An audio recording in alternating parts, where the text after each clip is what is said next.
everybody, welcome back to Dinner Church and our conversation around the Sermon on the Mount. Dean, Joanna, good to have this chat with you. It's good to be here. Good. Give us a story. I got a story. Do you have a story for I always us? have a story. Story time with Papa Matt. Grade 3, we were living in Niagara Falls, my family and I, Niagara Falls, Canada. And I'm a middle of 3, so I have an older brother and a younger brother. And we were in our room, and I don't know what was going on, but we were in our room and I was drawing. I had a pencil and a pad and I was just kind of drawing. I went through a phase thinking I can learn to draw, and then I very quickly realized I will never get very good at this. But anyways, I was drawing, and my older brother and I shared a room, and he must have been teasing me or bothering me or something. And I was getting more and more frustrated with him. And at some point he was sitting, almost like where you are, Joanna, and he was teasing me or bumping me or something. And I was getting so angry that I just raised the pencil and I stabbed it right into his thigh. Whoa! And it went my gosh! Right in. Oh! It was right there, and I was and immediately, I'm dead. Yeah. My parents. I'm gonna kill you. So I If pulled you're it not out, dead yet, they're gonna kill you. and I think my brother was just as surprised as how. I was generally a fairly calm person. Anger wasn't always my issue, but I just snapped. Wow. And I just snapped, and I'm wow, the capacity in me for anger and for lashing out was there. Anyways, the reason, again, the story is because this week when Jesus is explaining and continuing his teaching, he's talking about anger and murder, and he's talking about what to do with issues between people and adversaries, and how to reconcile and what you do and your relationship with God and people that you're struggling with, that you have animosity towards. So that's why the story popped up for me. So, Joanna, you want to kick us off? We're calling this episode "Angry Idiots." So. Sounds like some sort of app. I don't have Or a game, story yeah. like that. I don't have. I'm trying to. But immediately makes me think. I'm sure a lot of people who are leaning in with us today are going to be oh yeah, I remember that kind of level of sibling rivalry as a kid. Was there ever a place of more animosity or hatred? Not at all times maybe, yeah. but in these moments, if there was anyone who could get under your skin. Or shove a pencil under your skin. Kill you. Yeah, it would be your sibling. I mean, the big headline for me is relationships really matter, and they matter more than you think they do. That's the big thing I'm thinking about here before we get into more detail. Yeah, for sure. Because in this text, we kind of have these 3 scenarios, right? There's someone has something, you're angry, someone has something against you, someone is suing you, whatever it would be, and then the response is always restore the relationship. It's, obviously, don't murder. That's kind of a key one. You've heard that it was said again, right? Everyone kind of has that operating system of yeah, that one's kind of bad, right? Yeah. Probably should try to steer clear of that. Even if genuinely you were angry enough, and maybe in the cultural context of the day, justified, this is we kind of know it doesn't ever bode well. It's not like it fixes a problem. Violence only and always ever begets more violence. And that's certainly true in today's world, and of course back then. So there's this invitation to less violence and to restore relationship, which is a crazy thing. When you're mad enough to consider really hurting someone, sibling or otherwise, or to the point of committing murder, which is so final, to rethink that and pause and say, no, the actual outcome that is desired here is to restore the relationship. That's radical. That's a radical statement to make, right? When someone is seeing red. Yeah. Well, and further than that, I'm seeing there's a call to be accountable. For not just our actions, but our words, which are usually tied. That we see here, your aunts, if you do this, in verse 22, if you say to your brother or sister, racket, you curse this person, you're accountable, you will answer in court for that. And then if you call someone a fool, you fool, which seems kind of more like a joke than something we would actually say. Yeah. We'd probably have other words. You're in danger of the fire. So you're accountable in court. You're in danger of hell. There's this idea, I think we can say whatever we want. We can post it on the internet. That's just how I feel. I'm speaking my truth. Yeah. And actually you are accountable for your words. Yeah. And how you affect other people with your actions, your words, your aggression. Yeah, drawing from that Old Testament law that we talked about in the last episode, he's saying, you've heard it said. So they knew this was the way they should go about it. And what would be justified if someone killed someone, then the punishment would be death. But he's now getting to inner motives and what's really going on, which to me is super, super challenging. Yeah. Like, I don't think I'm going to murder anyone, but I know I get angry, and then in that anger, I think the thing about murder is you're ending someone's ability to be an image bearer of the divine. You're ending their life. So serious. But in some ways, my anger, I'm stripping them of their humanity in a different way. And I'm failing to see them as God sees them. And I'm seeing them with my own kind of eyes and my own judgment, my anger. And it's clouding my ability to see that they still continue to be an image bearer of the divine, no matter what's happened. And that's the challenge then in the ethic, is to continue to see people through your anger as people who still reflect God. Yeah. But there's something Because that not has to all be anger figured out. is bad anger. No. Right. There is an appropriate time. God gets angry. Yeah. Jesus got angry. Yeah. In very specific moments. Yeah. I think sometimes we can say, well, Jesus turned the tables. Yes, we use it to And then justify. but that was after a lot of years of like self-control. Not that he lacked self-control in that moment, but like there was a precise reason he did it in that way and was like so angry about that. But it wasn't anyways, there's Yeah. It wasn't be an careful not to use that to justify our own anger. Totally, yeah. It's not like an uncontrolled rage Yes, that you right. kind of like act and then would regret. Because again, I think that was a very specific incident and opportunity to show and have that temple And the tantrum. injustice and all that stuff. Exactly, to expose those things. And like Right. that was done in a very calculated way. Whereas oftentimes the type of anger and rage really that would lead to something as dramatic as murder is often people would reflect on that and be like, oh my gosh, like what have I done? Because you're consumed by it and you are out of control, which I think is never an appropriate place to live when you're not in control of your own actions.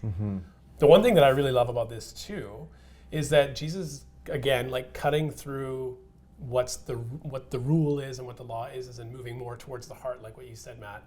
And the interesting thing is you can have hate towards another person for your whole life and never murder them, right? It happens. People can Right. think, I hate that person for what they did to me, Yeah. and like I wish they were dead, but they would stop short because laws and jail and consequences, Sure. right? So And the there's- grossness of it. yeah, there's lots of reasons why people, when faced with that actual Yeah, you're moment, not could gonna- could never go through with it. Right. But what's interesting is the law says do not murder, and it stops there. And what is happening to the person who is carrying that hatred? It is ruining them. It is eating them up from the inside. It is like it's like a cancer for your spiritual and physical self, right? It will cause you sleepless nights and stress and probably depression and all these things because it's consuming you. Yeah. And here, I think it's brilliant and beautiful to recognize that Jesus has compassion for the person who is angry, to say, don't just not murder someone. That's not enough. Like, be reconciled. Strive to restore the relationship because that is actually what is going to set you free. Right. There's this invitation to see the person, as you had said, Matt, like as an image bearer and recognize that, to see them with the eyes of God or the eyes of Jesus. And that is so compassionate towards us who hold the anger. Yeah. More It's so than a about law. our own responsibility. It doesn't seem to say like anything about the person we're angry against or the person, that we talking about going to court, somebody's taking us to court, or we have a problem with someone. It seems like Jesus isn't even talking about what they have done, whether it was merited or unmerited, whether they deserve our anger, whether whether right. we should be going to court over this matter, whether the person we have something against and we're going to before God in worship and we have some issue. Like, he's not even talking about if it's justified. He's like, as far as it depends on you, Yeah. like, be shalom, Yeah, be that's peace. huge. Yeah. Yeah, that second section, if you're presenting a sacrifice at the altar in the temple and you suddenly remember that someone has something against you, leave it and go and be reconciled. It's like, how often do we perceive or think like this is more important here? And he's saying, actually, leave that put that on pause. You're trying to do some things with me and worship me, but like, let's deal with some things here, because that is also a sign of worship and connection to God by the way we work to bring healing and reconciliation between, opposing parties. And that's striking to me, that the whole system of the day was set up to worship God through the temple and offerings and sacrifices. He's saying, no, pause that. Go sort that out first. Oh man, that's a huge change. Totally. It's deal with the stuff that's like eating you up or that's causing division within community. Then come back. Yeah. Then things are right and come back. Yeah, it seems like it's as much about this as it is about this. Yeah. Like Jesus is saying, like, these relationships affect your relationship with God in more ways than you can imagine. Like your worship and sacrifice before the Lord. We don't do sacrifices now, but whatever we offer to God in our life, like, he's just like, deal with your stuff, man. Like, with each other. Like, that matters to me. Like, enough of this religious, all these platitudes, and you bring these songs to me, and like, it's so convicting. It just makes me think, like, who are those people in my life? And who might need to come to me? Yeah. Sometimes we're walking around thinking like all's good, and someone might come out of somewhere and say that actually there is a problem between us that we maybe didn't know existed. And I'm thinking, like, how can I be prepared to handle that? Yeah. Like, if someone comes to me and does what this says, and maybe amongst each other, as we're having dinner church, like, there's going to be maybe some stuff to work out. So, like, Dean, we need a little chat off. Okay. I've been meaning to do it for a while. No, yeah. but it's this idea, like, settle matters quickly. Yes. Like, work it out. Yeah. Work it. Jesus saying, I want you to work it out. Yeah. So as far as it depends on us, be ready to work it out. And that phrase, so as much as it depends on us, I think is important, because there's going to be things that cause division that as much as we can, we're working to sort it out. But we also know that sometimes the other people don't want to sort it out, and it continues. And so I appreciate that phrase. With our character, our heart, our own internal kind of transformation, we do all we can to bring shalom. You use that word, that wholeness between relationships, but we can't ultimately control the other side, and that's also hard. Yeah. It'd be great to sell it quickly. You all take ownership appropriately, forgive, but that's not always life. Yeah. Yeah. I think it's cool too, just like thinking back to the previous episode where we talked about the law and the prophets and all this, and here again, like, this is an example of Jesus showing up in continuation with what the prophets have been saying for hundreds of years, even before this moment, is like, away with all of your offerings and this, like, this is not what I want. Like, live well, treat your neighbor with love and kindness and respect, and like, don't just come and burn incense and offerings at the altar when your lives are a mess. Right. And here Jesus is like really just doubling down on that, saying, don't even come to the center of religious life. Don't come and place anything if you have something going on. Go there first. Yeah. Settle it quickly. Like, there's an urgency, not like a haste, but an urgency to like put those relationships at the center before you come and do what would be seen as the more important thing of like coming to temple and participating in life that way. And it's often once we get there, it sounds like they're saying, like, I know this is true of me. Like, you're in the place of worship, or you're in this kind of a conversation like we're having here, and then the thing comes to your mind. Because and then he's saying, like, it's going to come to your mind. Yeah. When you're in this place, leave it and go deal with it, and then come back. Yeah. But please come back. Yes. Yeah. It makes me think of when the person says to Jesus about the greatest commandment, when he's challenged on that, he says, love God and love your neighbor as yourself. If you want to demonstrate your love for me, you use the up and the out. Your love for me, it's how you love. That's the reflection of this inner transformed That life. they're very connected. It Yeah, seems they're like connected. You can't do one without the other. 100%. Yeah. That's the whole coming back to the ground of things, and just like, it's real and it's raw and it's messy and it's earthy, and that's the divine. Like, that's where we find it. Not in the sacrifice, not in the, those things are beautiful and helpful in scaffolding us to see and experience and draw close to God, but like, really in the muck of life, in the toil and turmoil, like, that's where Jesus is inviting us to get our hands dirty and to do the relational work as an outworking of our relationship with God.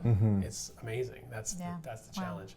We're coming close on time, but Can we got to talk about Do it. Jump we in. got to talk about hell. All right. Because this passage, will be in danger of the fire of hell. And I mean, with it's maybe something that you can all dig into. Is he talking about like Dante's Inferno, the eternal torment? Is Right. it a relational exile to drawing akin to the valley of Hinnom, Gehenna, as the word Yeah. would be used?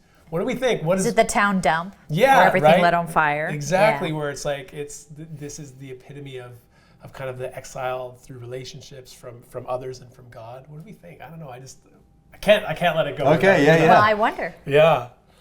I wonder what he's saying. Right? Yeah, because like you said, there are those different ways of approaching and understanding it. Yeah.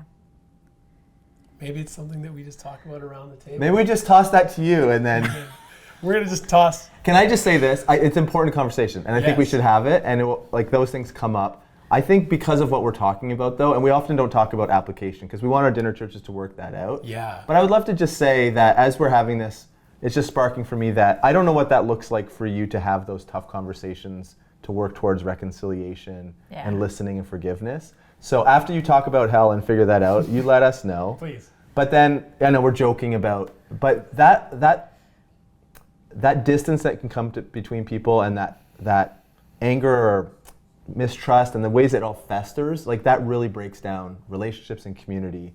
And so whatever it's up, pushing it back to you and saying, I don't know what that looks like for you, but maybe you can pray and talk about it together. And if there's something in you, then maybe go to Jesus and say, what does that look like to take that first step to work towards healing and open conversation and a willingness to, and like you said, what if someone comes to us? Yes. So what if and I don't even know, and someone comes to me, then I have to have a posture of a willingness to listen, a willingness to take appropriate responsibility and to apologize.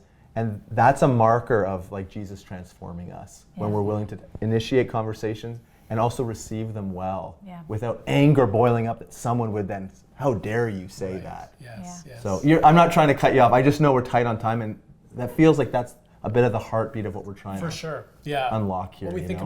about that as maybe like a separation, and for sure, Yeah. there's anger and all this. It becomes a separation between people, and we could say that is like the danger of this relational hell. Where Yes. someone you were close to or someone you wanted with is like completely cut off, separated, and it burns within us. So there's all kinds of things we could explore in that way. But Yeah, cool. as always, more than we could ever. Yeah, cover. great chat. Over to you. Blessings. We'll continue the conversation later. Peace.